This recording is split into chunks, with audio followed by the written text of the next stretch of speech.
damage it. I'm understanding that with the press. I'm talking about this. Right.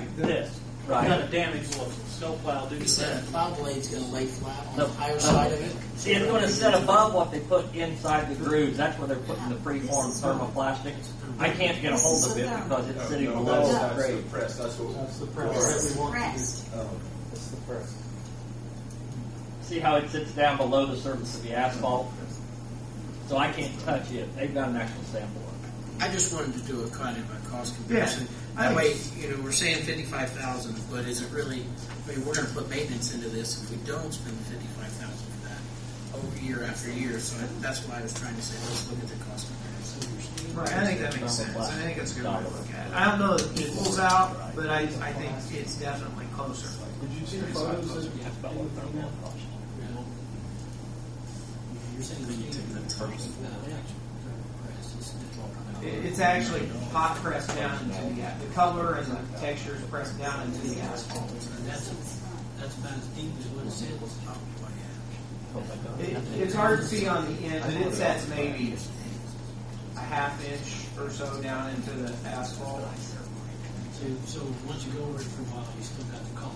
The color's strength. Right. The color's all at least in the top half inch. And there's some examples. I mean, there's places where it's been down 10 to 15 years and it's held up really well. And the nice thing about this is it is a high traffic area, but it's not compared to some of the places. It doesn't get 10,000 cars a day or 15,000 cars a day. It gets a few hundred cars a day maybe. Broadway. Yeah.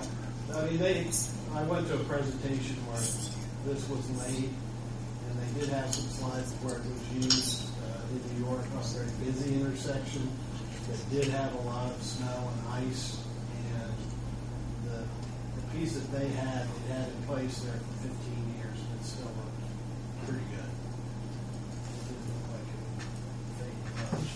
The cultural trail in Indianapolis is marked a lot with this. Crosswalks down the Broad Ripple. I want to see applications, IDP line. Yeah, and those are areas that get 4 or 5 times the traffic a day that this does.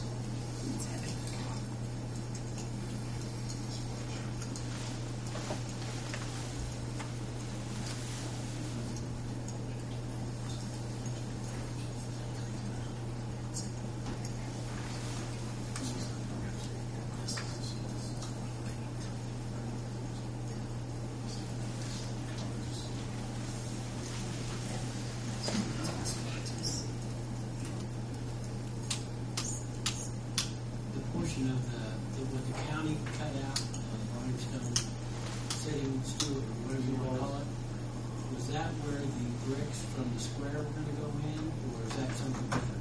Something different. The bricks from the square are still going in there. What we were going to have was, around the War Memorial, kind of in the back part, there's those low limestone seat walls. We were going to put those on the edges of where we were expanding as well, and that's what they wanted to take out. So all the bricks will still go in there. It's just the seawall will be on the side of them.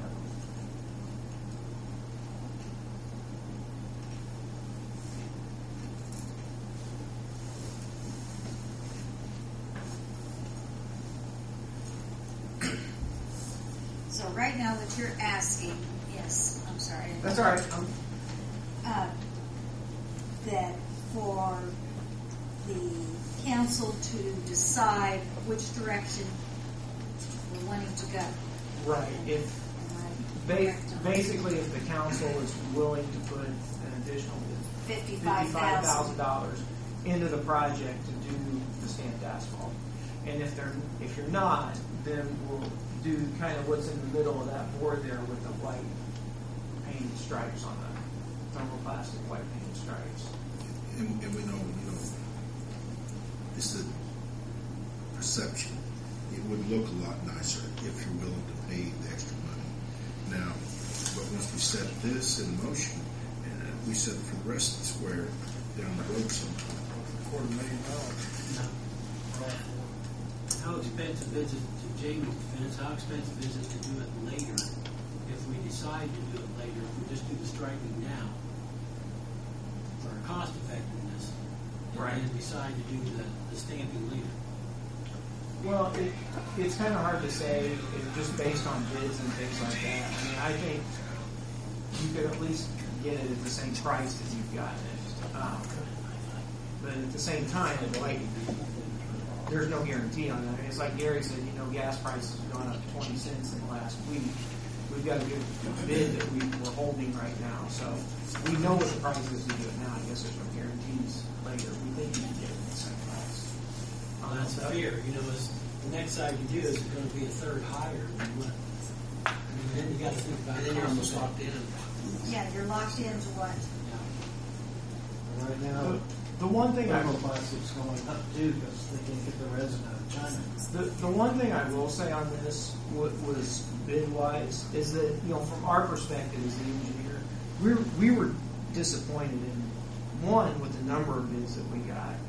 And there were several contractors in Indianapolis that specialize in this kind of site work, the kind of the concrete pavers and all of that, and that didn't go after this project. We called to try to convince them to go after it. There were several reasons, I guess, and I was disappointed in the prices that came back. There are some healthy markups from the contractors on this stuff. So, because of the grant stipulations and the way the grant money that we're getting is, we don't have time to go back and rebid this or anything like that. But I do feel like we could have gotten better prices on this, and I was a little disappointed from that perspective. Well, do you think they were anticipating price increases? The reason? I don't know. I think they had their reasons. One of them is for a contractor to come from 50 or 60 miles away. This is a $600,000 project. It's not really big enough. The other thing I heard from a couple contractors was, well, we heard Milestone was bidding this, and Milestone bids everything and gets it down here, so we just didn't waste our time. Well, Milestone did bid it, but their bid was 25% higher than anybody else's on the job. So, maybe it was the time of year, maybe it was where it was, maybe it was they thought somebody else was going to get it. I don't know, but I think there were kind of a variety of reasons. But having said that, just to throw it out there, I was disappointed with the bids that we got. The hope was that they would have come in $55,000 lower, and we wouldn't be asking you for additional funds right now. Well, by accepting the bid that we have now, that sort of sets motion for the other three sides for the same price, not more. Well, there's always different bidding conditions, and the other thing was there were some factors on this side that won't be present on the other one. We had to set up our electrical service on this side. We're setting up right now. Duke Energy owns all the lights that are down there. The city will own them when we're done, but because of the way it works, we had to set up two separate electrical services, one for the city and one for the county, because they're on two different properties.